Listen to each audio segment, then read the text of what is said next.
আপনি তখন বিক্রি করতেন 35 টাকা, এখন বিক্রি করছেন 53 টাকা, কয়েকদিনের ব্যবধানে বেড়ে গেল কেন? চাকরিজীবীরা রাখতেছে। আমরা চাকরিজীবীও রাখে, সাধারণ পাবলিকও রাখে, গ্যারেজও রাখে, সবাই রাখে। যার যার পকেটে 20,000 আছে সেই মনে করছে যে আচ্ছা 10 মণ রাখিরাই যদি হয়তো 5,000 বাইরে হয়। ব্যবসায়ীরা রাখছে না এটা? স্যার ব্যবসায়ী খোঁজ পেলেন কিভাবে যে চাকরিজীবীরা রাখছে ওখানে? স্যার অনেক অনেক চাকরিজীবী এখানে এসে আমার কাছে পরামর্শ নিলে। কার্বন কপি দিলে সমস্যা নাই তো? আছে আছে মনে হয়, তাহলে বোঝা যাবে যে কত লাভ করতেছে। আপনার এখানে বেশি কেন? স্যার আমার এরকম আপনার এখানে বিশেষ পেঁয়াজ না একই রকমের পেঁয়াজ?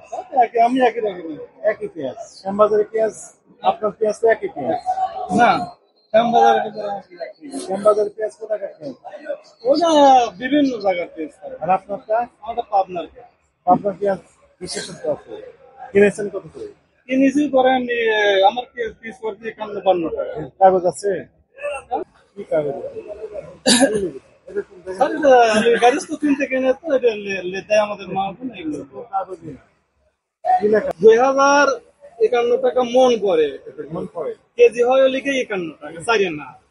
তাহলে আমরা ভেরিফাই করতাম যে গত সপ্তাহে কত ছিল, গতকাল কত ছিল, আজকে কত বিক্রি করছেন। ঠিক আছে, কার্বন কপি দিতে হবে, জানতেন না? আচ্ছা ঠিক আছে। প্রতিদিন একই তো কথা বলা হয়। লেখাপড়ার সাথে এতে সম্পর্ক নেই, আপনি তো লিখতে পারছেন তো, যে লেখা তো সুন্দর সুন্দর লেখা তো আপনার। কার্বন কপি দিলে সমস্যা নাই তো? আছে আছে মনে হয়, তাহলে বোঝা যাবে যে কত লাভ করতেছে।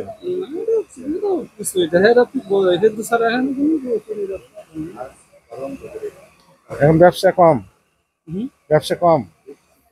ঈদের আগে কত করে বিক্রি করতেন? রোজার ঈদের আগে? ঈদের আগে স্যার আমি ছিলাম টাকা কিনছিলাম।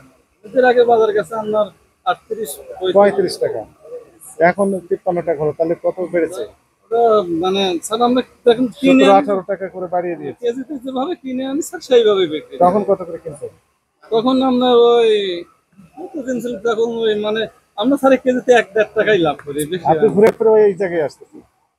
আপনি তখন বিক্রি করতেন 35 টাকা, এখন বিক্রি করছেন 53 টাকা, কয়েকদিনের ব্যবধানে বেড়ে গেল কেন? বাড়ি গেল রাখিওয়ালার ওরা প্রচুর চাপে আছে স্যার। আমরা তো বলো ফেরেশটা আনতেই পারি না রাখিওয়ালার কাছে, আমরা নর্মালটা আনি। তবে আমরা ফেরেশটা কিনতেই পারি না, রাখিওয়ালার চাপে আমরা ফেরেশটা কিনি। ওরা রাখি যেটা ভালোটা আছে ওটা সরাসরি গাড়ি স্টেশন থেকে নিলে আবার সকালে উঠে রাখি। ভাড়া রাখে এগুলো। মনে করেন আমার মতন আপনার মতন চাকরিজীবী এইরকমই চাকরিজীবীরা রাখতেছে।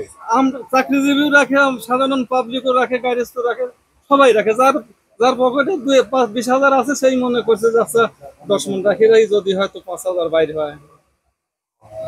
ব্যবসায়ীরা রাখছে না এটা? স্যার ব্যবসায়ী বেড়ে গেল না, এগুলো আমরা আমরা আনি স্যার বেশি। আমাদের এই আন্ন ব্যবসা এইগুলোই তো টপ ব্যাপার, আবার এবার রাখতে কি হবে? খোঁজ পেলেন কিভাবে যে চাকরিজীবীরা রাখছে ওখানে? স্যার অনেক অনেক চাকরিজীবী এখানে এসে আমার কাছে পরামর্শ নিলে। নাম ঠিকানা আছে তাদের? দু একজনের নাম একটু বলেন তো দেখি। স্যার নাম তো দেখি নেই। আপনি আননেসেসারিলি কথা বলছেন। চাকরিজীবীরা চাকরি করেই সময় পায়নি, আর আপনি বলছেন যে তারা ব্যবসা করছে। এটা ঠিক কথা বলছেন না। আপনারা শুধু দোষ চাপিয়ে দিচ্ছেন এটা অন্যের উপর, নিজের কথা বলছেন না। এই কার্বন কপি রাখেন, এটা চাকরিজীবীর পরামর্শ দিয়েছে আপনাকে। কার্বন কপি রাখেন না কেন? নিশ্চয় কারণ আছে, জানতেন তো।